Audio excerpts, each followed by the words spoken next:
All right, so hey guys, me 80 from Richard guys. We're back for the channel, guys, and we are going to here to talk about the final group stage match of the Copa America. And of course, guys, we already have our quarterfinal fixtures confirmed, guys. Of course, I will do a predictions video very soon indeed, probably around Wednesday-ish. Maybe Thursday, we'll see. We'll see how the schedule goes. And, with that being said, let's go and get started. So we're going to go ahead and talk about the four matches real quickly of the group stage to conclude. Obviously, you guys understand that both matches took place simultaneously. That's how it is, to make sure every team has a fair chance to reach the next round. And yeah, guys, so let's go ahead and get started with the first one we have is Brazil 1, Ecuador 1. And I have to say this on the day. This was a huge point for Ecuador, man. And for Brazil, man, this was a very rotated team. They'd already secured first place, regardless of whatever happens. Even if they did lose this game, it wouldn't really matter because Brazil would have already clinched first place, And so this was a game in which they had nothing to play for, basically, in the sense that Brazil already knew their fate was in their own hands. Ecuador, man, they had to come over here and get something from this game because if they had lost this game, they may not have been the next round. And thankfully for them, they still managed to make it through. Like, I could see right here that even if they did lose, they could still have been the next round. But granted, they need a draw would have been amazing. And for Ecuador, man, you have to give them a lot of credit for managing to actually end Brazil's unbeaten record. This is the first time Brazil have actually draw points at their own stadium, if I believe. And it's been a very interesting. So their 11-game, I believe their 11-game streak is now broken in the sense that Brazil, obviously, as I said before, guys. So for Brazil, man, Eder Militao opened the score in the 37th minute. It was a great goal indeed, a great header indeed. And then obviously Ecuador equalized soon after through a great corner from Valencia. They equalized through a Valencia guy, and Helmena scores the equalizer, And like I said before, guys, Brazil didn't really put out their full strength team. You can see, right, guys? Allison was in goal. Emerson, that right back, Militao, Marquinhos, Lodi, Fabinho, Luiz, Paqueta, Gabriel, Firmino, Everton. I don't even think Neymar came on. Yeah, Neymar didn't even come on, guys. Neymar was basically rested, and like I said before, guys, you would have expected, and I think for Brazil, man, it doesn't really matter what happened in this match in the sense that, it's a draw. It's a draw, like I said before, guys. There isn't really too much to discuss about here in the sense that this match was basically Ecuador's. This was a match that basically Ecuador needed to get something from. And this wasn't a match that Brazil needed to get something from, Anyhow, let's go ahead and move on to the next game. Like I said before, guys, I don't want to linger too much to these games. Like I said before, guys, we have 4 games to go, and I have a lot of stuff for a lot of content for you guys to make. So I don't want to ponder in too much of these individual matches too much. So we have our next one, and it is Venezuela 0, Peru 1. This is a huge win for Peru. And with this win, guys, Peru have actually put themselves in second place in the group, which is very commendable because I was very disappointed with Peru. Peru, it looked like ever since they made the 2018 World Cup, they've gone in a kind of a downhill trajectory. And I feel like that Copa America 2019, where they all reached all the way to the final, was very nice. I believe that it wouldn't be as smooth sailing. In fact, I actually predicted they would finish fourth. And it goes to show you guys, the group stage, man, this Copa America, man, things have been crazy, man. Things have been insane indeed. And I did not expect Peru to get second. You got to give them a lot of credit for getting second in this group. And yeah, I think for me, Peru, man, they showed a lot of character. They showed a lot of composure. And you can see that this Peru team, there's something in the making, and that they could potentially be a dark horse, could potentially be a sleeper team to make. And by the way, guys, with the way the draw is presented, one of the big nations will miss out. Uruguay or Colombia, one of those nations will be in the semifinal, not both.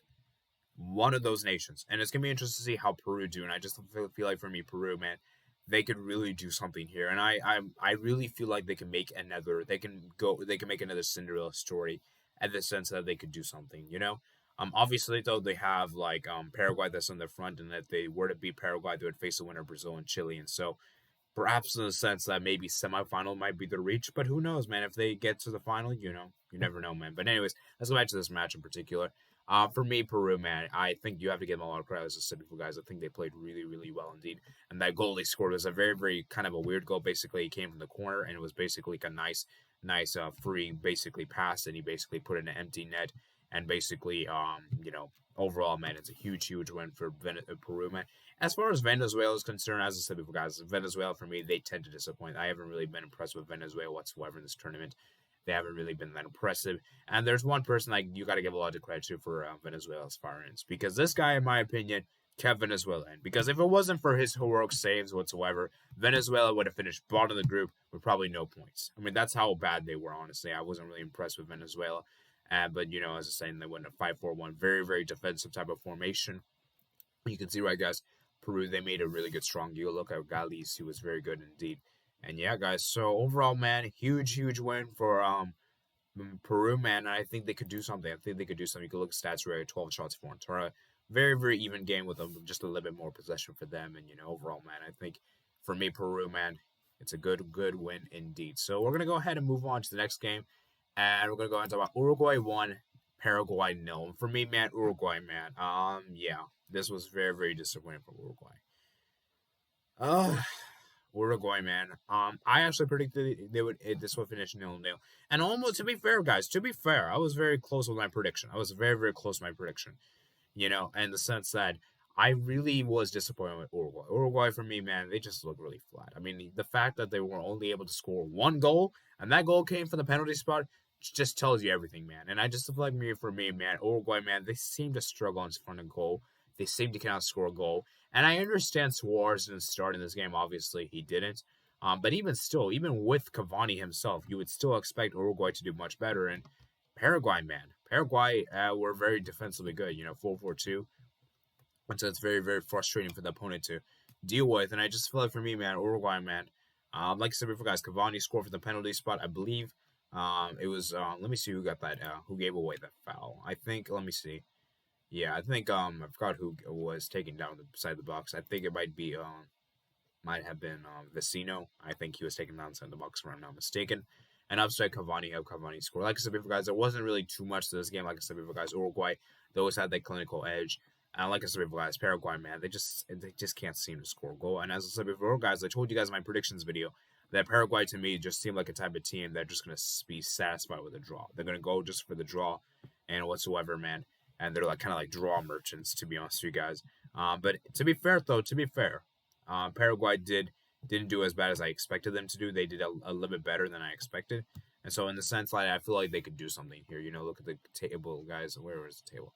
Stats right here, guys. Paraguay actually managed to get third in the group, which I find very commendable indeed. So, as I said before, guys, good win for Uruguay, man. And as I said before, guys, let's see how they do in the next round, guys. Because, like I said before, guys, Uruguay, man, they're going to need to improve in front of goal. Because you can see right here, guys, they just about got second with basically 2 more points. And had they not won this game, they would have been at 3rd place.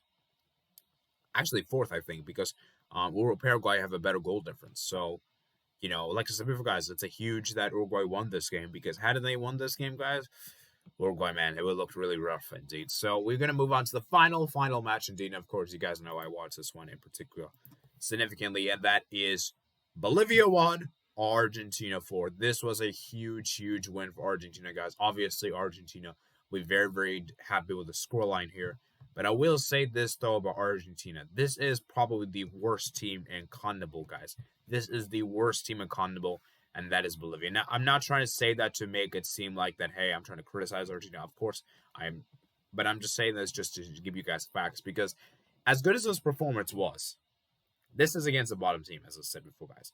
And by the way, guys, this is the first time they actually won it by more than a 1-goal margin.